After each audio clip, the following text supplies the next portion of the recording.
બાપુ એક સુંદર મજાનો ધાર્મિક અને ભક્તિમય પ્રસંગ છે અને આ પ્રસંગની અંદર આજે આપણે વાત કરવી છે ભગવાન શ્રી રામના દૂત અને ભગવાન શિવના 11મા હંસા અવતાર શ્રી હનુમાનજી વિશે. હનુમાનજીને અવતાર લેવા પાછળનું કારણ શું હતું એના વિશે આજે આપણે વાત કરવી છે.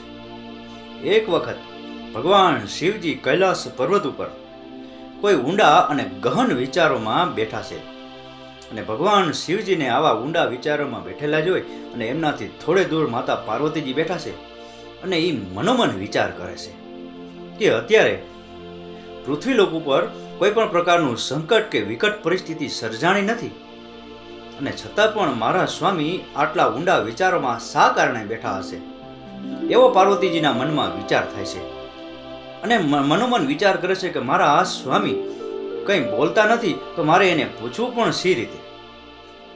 એટલી વારમાં ભગવાન શિવજીના મુખમાંથી અચાનક જ શ્રીરામ નામનો નાદ સરી પડ્યો અને આ સાંભળી અને માતા પાર્વતીજીને નવાઈ લાગી અને એકાએક એની ચિંતા પણ વધી ગઈ અને પોતાની અર્ધાંગીના ચહેરા ઉપર વ્યાકુળતા અને ચિંતાની લકીરો જોઈ અને ભગવાન શિવજીએ માતા પાર્વતીજીને કહ્યું કે હે દેવી, પૃથ્વીલોક ઉપર પાપ અને અધર્મના મૂળિયા ઉખેડી અને ત્યાં ફરી ધર્મની સ્થાપના કરવા માટે ભગવાન વિષ્ણુ થોડા સમયમાં અવતાર ધારણ કરવાના છે અને મને પણ મનોમન વિચાર આવ્યો છે કે હું આ વિશેષ પ્રકારના કાર્યમાં ભગવાન શ્રીરામની સહાયતા કરું અને એમના સેવક તરીકે હું પણ એમની સાથે જોડાઉં.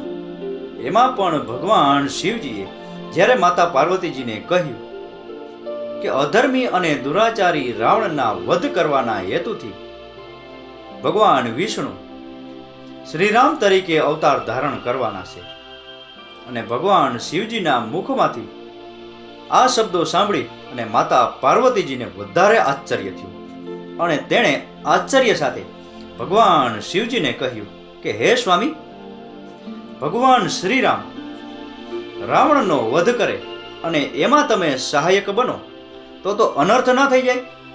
આ અનર્થ ન કહેવાય, કારણ કે તમે જ રાવણને અનેક પ્રકારના વરદાનો આપી અને એને આટલો શક્તિશાળી અને બળવાન બનાવ્યો છે.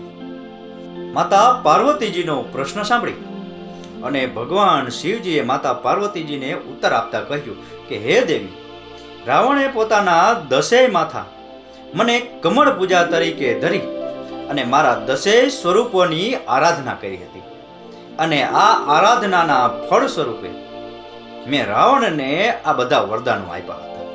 પરંતુ રાવણ આ બધા વરદાનોના મદમાં એટલો બધો તો અભિમાની બની ગયો કે એ મારા 11મા રુદ્ર સ્વરૂપને ભૂલી ગયો છે અને હવે મારે ભગવાન શ્રીરામની સહાયતા માટે મારે આ 11મા રુદ્ર સ્વરૂપે અવતાર ધારણ કરવો પડશે.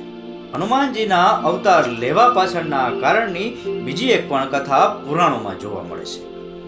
દેવરાજ ઇન્દ્રના દરબારમાં અનેક નામી અનામી અને સ્વરૂપવાન અપ્સરાઓ હતી અને આ બધી અપ્સરાઓમાં એક ખૂબ જ સ્વરૂપવાન, મસ્તીખોર અને ચંચલ અપ્સરા હતી અને આ અપ્સરાનું નામ પુંજીકસ્થલા હતું અને આ પુંજીકસ્થલા અપ્સરાને માતૃત્વ ધારણ કરવાની ખૂબ જ ઈચ્છા હતી અને એક વખત એક ઋષિ મહાત્મા ઇન્દ્રલોકમાં આવે છે અને ઇન્દ્રના દરબારમાં આ ઋષિ મહાત્મા સાથે પુંજીકસ્થલાએ કોઈ એવું ગેરવર્તન કર્યું કે એને અસભ્યતાનું વર્તન કર્યું અને પુંજીકસ્થલાના આ અસભ્યતાના વર્તનના કારણે એ ઋષિ મહાત્મા ગુસ્સે થઈ ગયા અને તેણે પુંજીકસ્થલાને શ્રાપ આપતા કહ્યું કે હું તને શ્રાપ આપું છું કે તારો સ્વભાવ ચંચલ છે અને તારા આ ચંચલના સ્વભાવને કારણે તે એક ઋષિ મહાત્માનું અપમાન કર્યું છે, તું તારો વિવેક ભૂલી છે અને આને કારણે હું તને શ્રાપ આપું છું કે તારો જન્મ પૃથ્વીલોકમાં એક વાનર જાતિમાં થશે. એ ઋષિ મહાત્માના ક્રોધિત શબ્દો અને શ્રાપ સાંભળી અને અપ્સરા પુંજીકસ્થલાને પોતાની ભૂલનું ભાન થયું. એને પોતાની ભૂલ સમજાણી અને પોતાના ભૂલનો પસ્તાવો કરવા માટે અને ક્ષમા યાચના માગવા માટે એ ઋષિ મહાત્માના ચરણોમાં પડી ગઈ અને 2 હાથ જોડી અને ઋષિ મહાત્મા પાસે ક્ષમા યાચના માગવા લાગી. અને આ પુંજીસલા અપસરાને ક્ષમા માંગતી જોઈ અને ઋષિ મહાત્માનું હૃદય પીગળી ગયું અને તેણે પુંજીસલાને કહ્યું કે મારો શ્રાપ મિથ્યા તો નહીં જાય, પરંતુ હું શ્રાપની સાથે સાથે તને એક વરદાન આપું છું કે પૃથ્વીલોક ઉપર તારે ત્યાં ભગવાન શિવજીના 11મા રુદ્ર અવતાર તરીકે એક સુંદર, તેજસ્વી અને બળવાન બાળકનો જન્મ થશે. આ ઋષિ મહાત્માના શ્રાપને કારણે અપસરા પુંજીસલાનો જન્મ પૃથ્વીલોક ઉપર વાનરરાજ કુંજરને ત્યાં થયો હતો. અને આ અપસરા પુંજીસલા દેવરાજ ઇન્દ્રના દરબારની અપસરા હતી. એ ખૂબ જ દેખાવડી, સ્વરૂપવાન અને તેજસ્વી હતી. અને વાનરરાજ કુંજર એ બાળકીનું નામ અંજની પાડે છે. અને ધીરે ધીરે સમય વીતતા અંજની યુવાન વયે પહોંચે છે. અને ત્યારે વાનરરાજ કુંજર એ અંજનીના લગ્ન કાંચનગીરી એટલે કે સુમેરુ રાજ્યના રાજકુંવર કેસરી સાથે નક્કી કરે છે. અને આ અંજની અને કેસરીને ત્યાં ભગવાન શિવજીને એમના 11મા રુદ્ર તરીકે, રુદ્ર સ્વરૂપ તરીકે કેસરી નંદન અંજની પુત્ર હનુમાનજી તરીકે અવતાર ધારણ કરવા. લગ્નના ઘણા સમય બાદ અંજની અને કેસરીને ત્યાં પુત્ર પ્રાપ્તિ ન થઈ.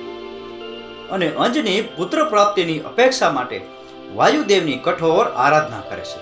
અને અંજનીની કઠોર આરાધનાથી પ્રસન્ન થઈ અને વાયુદેવ પ્રગટ થયા અને અંજનીને વરદાન આપતા કહે છે કે થોડા જ સમયમાં મારા દ્વારા તને એક ખીરની પ્રસાદી રૂપે એક પાત્ર આપવામાં આવશે. અને આ ખીરની પ્રસાદી ગ્રહણ કરવાથી તારે ત્યાં એક બળવાન પુત્રનો જન્મ થશે. અને એ પુત્ર ખૂબ જ બળવાન, તેજસ્વી, પ્રતાપી, વીર અને પ્રતિભાશાળી હશે. ભગવાન શિવના અને વાયુદેવના આશીર્વાદથી અંજની અને કેસરીને ત્યાં ભગવાન શિવજીના 11મા રુદ્ર તરીકે હનુમાનજીનો જન્મ થાય છે. અને ભગવાન શિવજીએ ભગવાન શ્રીરામની સેવા માટે, ભગવાન શ્રીરામની મદદ માટે એમના 11મા રુદ્ર તરીકે હનુમાનજી તરીકે અવતાર લીધો હતો. અને બાપુ, આ હતી ભગવાન શ્રી હનુમાનજીના અવતાર લેવા પાછળના કારણની કથા. આ કથા પૂરેપૂરી સાંભળી એ બદલ તમારો ખૂબ ખૂબ આભાર. આપનો દિવસ શુભ રહે. મહાદેવ હર.